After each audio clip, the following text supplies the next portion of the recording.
नमस्कार, मैं हूं शिखिल बेवहार और आप देख रहे हैं हमारी खास पेशकश चुनावी सफर। और आज हम चुनावी सफर में निकलेंगे अमरकंटक सुपरफास्ट ट्रेन से और देखेंगे कि आखिर मतदाता जो हैं वो क्या कहते हैं और आखिर मध्य प्रदेश में जो महासंग्राम चुनावी है वो आखिर किस पार्टी की ओर जा रहा है और आखिर क्या कह रहे हैं चुनावी समीकरण। आइए, रानी कमलापति रेलवे स्टेशन से हमारा चुनावी सफर शुरू हुआ है और अब हम बातचीत करेंगे मतदाताओं से और मुसाफिरों से कि आखिर क्या कहते हैं उनके विधानसभाओं के समीकरण। हमारे साथ कुछ लोग हैं, उनसे हम यहाँ पर चर्चा करते हैं कि आखिर क्या जो है उनके समीकरण बैठ रहे हैं। कहाँ से हैं आप और क्या लग रहा है आपको? इटारसी। इटारसी यानी पूरा किसानी क्षेत्र है आपका? हाँ, नर्मदापुरम जिला किसानी क्षेत्र। क्या लग रहा है चुनावों में इस बार आपको क्या देख पा रहे हैं, कौन प्रत्याशी है? टिकट तो क्लियर हुआ ही नहीं किसी का। आपके क्षेत्र में? हाँ, किसी का टिकट क्लियर। बाकी अगर प्रदेश की चुनावों की बात करें तो क्या लग रहा है इस बार हाथ का पंजा मजबूत या कमल खिलेगा? अब देखो, ये तो प्रदेश की जनता के ऊपर निर्भर करता है, या कमल खिला दे या पंजे को बिता दे, ये जनता निर्भर करेगी। कितना आप मानते हैं जो विकास अभी तक प्रदेश में हुए हैं या कमलनाथ सरकार और शिवराज सरकार रही, उसमें किस सरकार से आप ज्यादा संतुष्ट रहे? भाई, योजना का लाभ तो सरकार ने ज्यादा है। अब कमलनाथ सरकार तो 15 महीने रही है, उसको इतना काम करने का समय नहीं मिल पाया गया। उतना काम करने का समय नहीं मिल पाया। एक और यात्री हमारे साथ है। तमाम कार्यक्रमों में पहुंचने की उन्हें महारत हासिल है। इस बार उनका जमीनी बैकग्राउंड कितना आपको नजर आ रहा है? जी सर, ज़मीनी बैकग्राउंड तो उनका अच्छा है, क्योंकि जैसे आप देखते हैं छोटी से छोटी कोई भी पोजीशन हो उस तरह से वो उठ के आए हैं, तो अभी भी वो छोटा से छोटे कार्यक्रम में पहुंच जाते हैं, तो ये उनका अच्छा है। उसके बाद जो दूसरा रीज़न है, जो अभी मामा जी ने हमारे ने फ्री की रेवड़ियाँ बांटी, जिसके सख्त खिलाफ मोदी जी भी हैं, उसके खिलाफ मैं खुद भी हूँ। भले ही से मैं बहुत समर्थक हूँ बीजेपी का, बट मैं उसके खिलाफ। क्यों? इस प्रकार की फ्री रेवड़ियों की बात कर रहा हूँ। जैसे कि आपने अभी फ्री लाडली कन्या बहना योजना, मतलब लाडली बहना योजना चला दी है, उसके बाद एक और कोई योजनाएं चला दी हैं। ये चीज़ें आपको, अगर आपको मुद्दे ही देने हैं तो आप सिर्फ उन्हें रोजगार दीजिए। जितने आप इधर बांटे हैं, करीब उनने 100 करोड़ रुपए का घाटा सिर्फ 2 महीने में खा लिया। 100 करोड़ में पूरे जिलों के अंदर वो डालते सिर्फ फैक्ट्री, जहाँ पर जो 100 युवा रोजगार पाते, यानी रोजगार देना चाहिए, वहाँ पर रोजगार। आपका वोट इस बार किसको जा रहा है ये तो बताएं। मेरा वोट जाएगा सिर्फ सनातन धर्म को, मुझे पार्टी से कोई मतलब नहीं रहता भैया।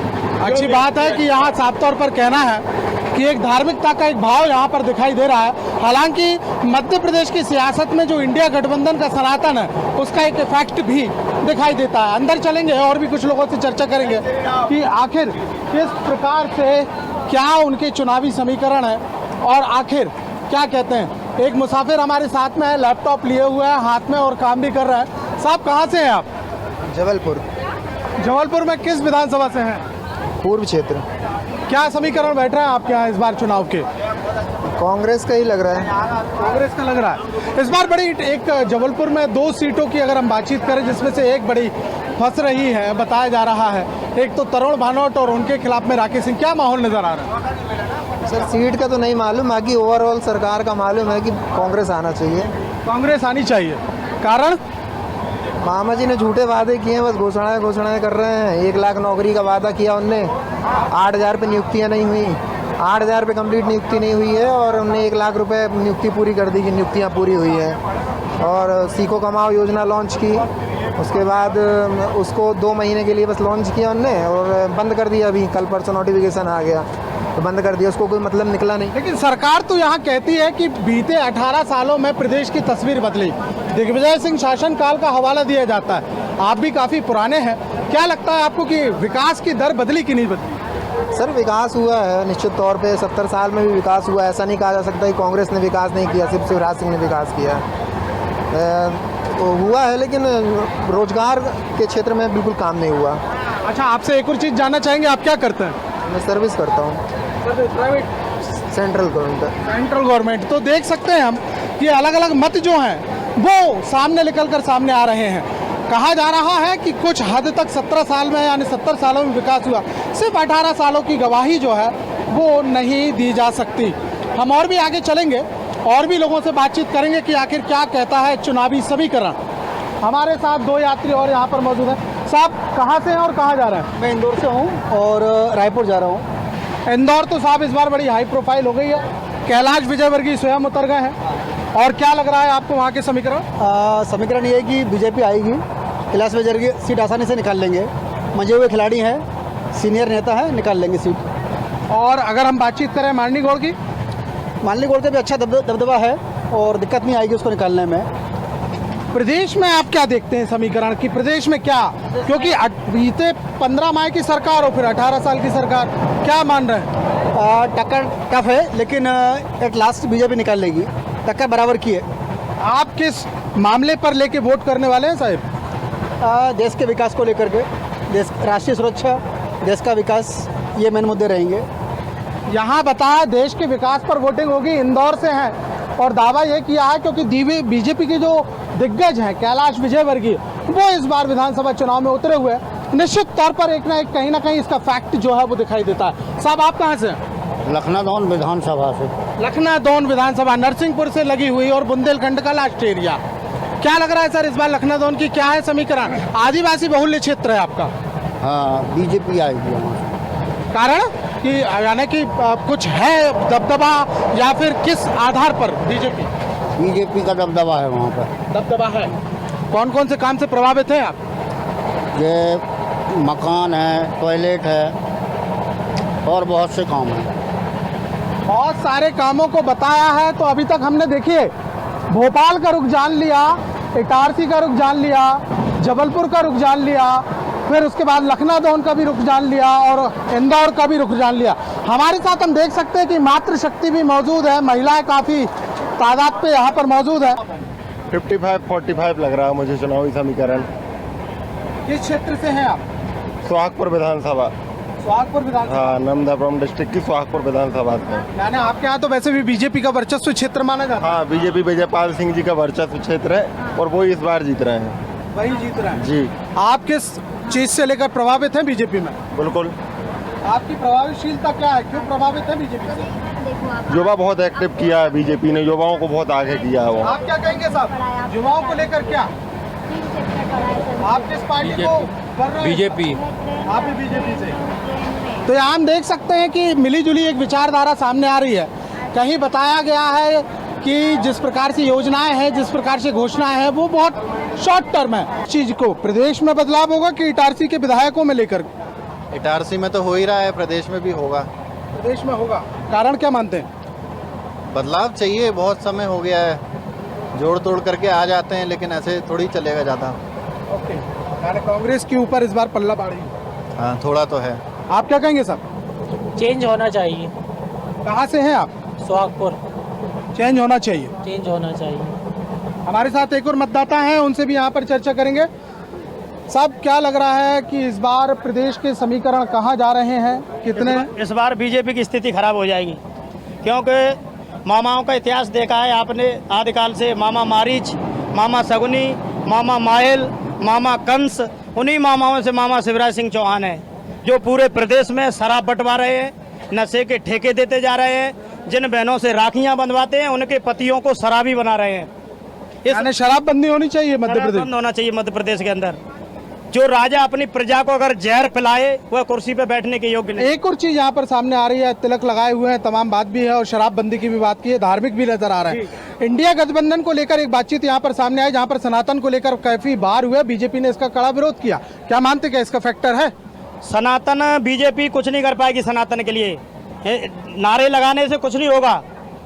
आज क्या है, माँ बहनों की इज्जत तार तार हो रही है, सामूहिक बलात्कार हो रहे हैं। मध्य प्रदेश में अगर आंकड़ा निकाला जाए तो पूरे देश स्तर से आंकड़ा निकाला जाए तो मध्य प्रदेश प्रथम स्थान है।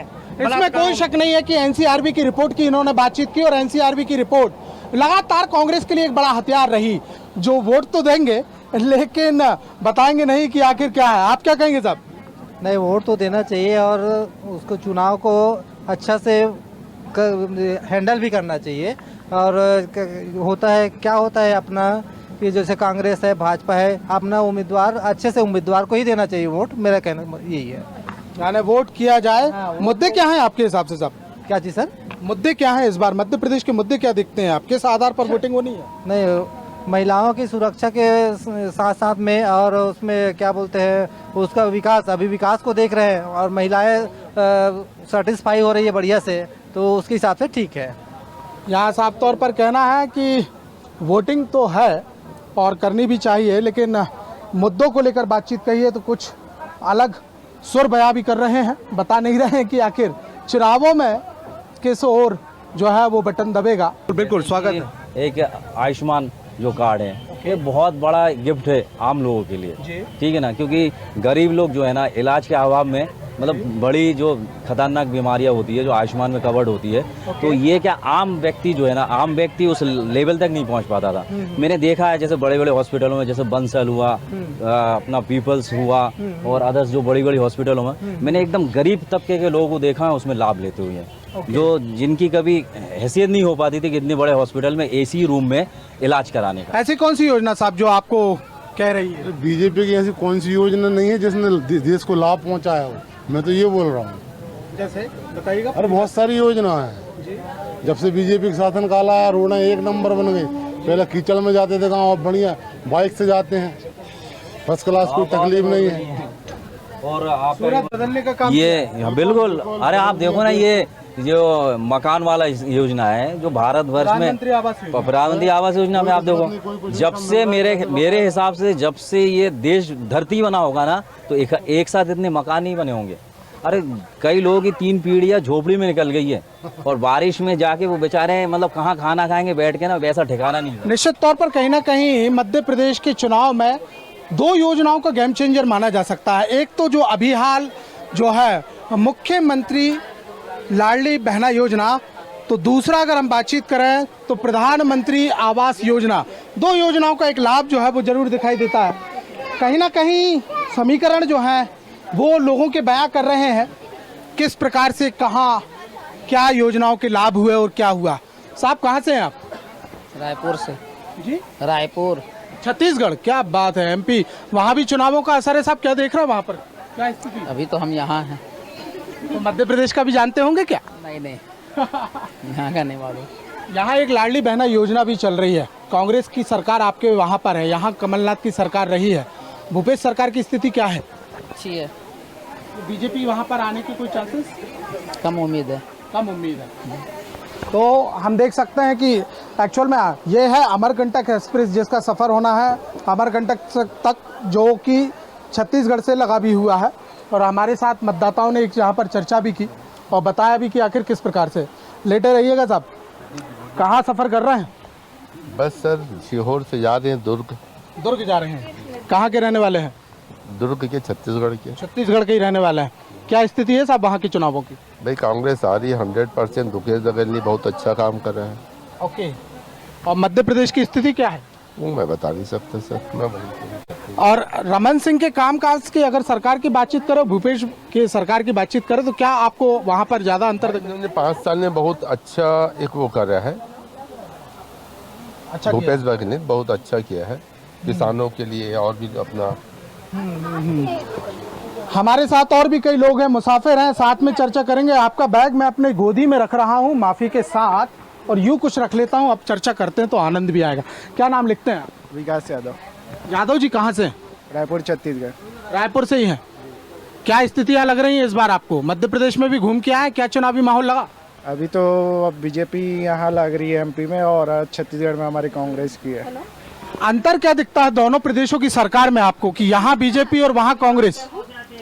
अब हमारे छत्तीसगढ़ में तो भूपेश सरकार अच्छे काम कर रही है कांग्रेस की, और MP में बीजेपी के जो मामा जी बोलते हैं वो अच्छे काम कर रहे हैं।